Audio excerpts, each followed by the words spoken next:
আমরা পুরুষ জাতি আমরা সামনে যেটা এই এটা মানে আনছি যে কোনো খাম হোক, যে কোনো সিচুয়েশন হোক, যে কোনো সিচুয়েশন হোক, যে কোনো সময় আমরা পুরুষ জাতি আমরা এটা মানে আনছি। মন ঘাবড়াই লইতো না, এটা ইলে হইল না, ইলে হইল না। প্রত্যেকটা জিনিস আমরা পুরুষে অবশ্যই পারি, কিন্তু এটা ম্যাচিং করে মানে আনিতে হইব, কিচ্ছু করার নাই, ওটাও জীবন।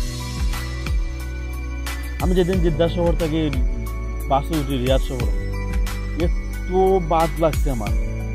আমি মনে করছি যে আমি আমার দেশ সাইডে আমি দিয়ে বলা আমার কাছে লাগছে গাইস। অবশ্যই যারা যারা এইটা ট্রান্সফার হয়ে আইসেন অন্য কোম্পানি বা অন্য কোনো সরিকা ট্রান্সফার করছে, এরা আমার এই কথাটা অবশ্যই বুঝতে পারবা, এরা ভিতরে চিন্তা করে।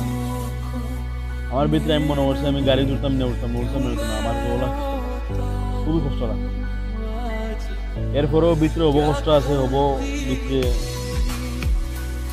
মাথা হয় না, সত্যি কথা যেটা নতুন জায়গা তো আস্তে আস্তে ম্যাচিং করিয়া নিতে হইব, কিছু করার নাই।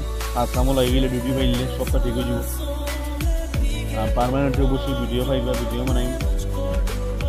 2-3 দিন ভিডিও ছাড়তাম পারছি না, বা আপনারা ভিডিও মনে পাইছি না, মনে হচ্ছে মনে নাই গেছে না, নাই হয়েছে না, অবশ্যই আমি আছি।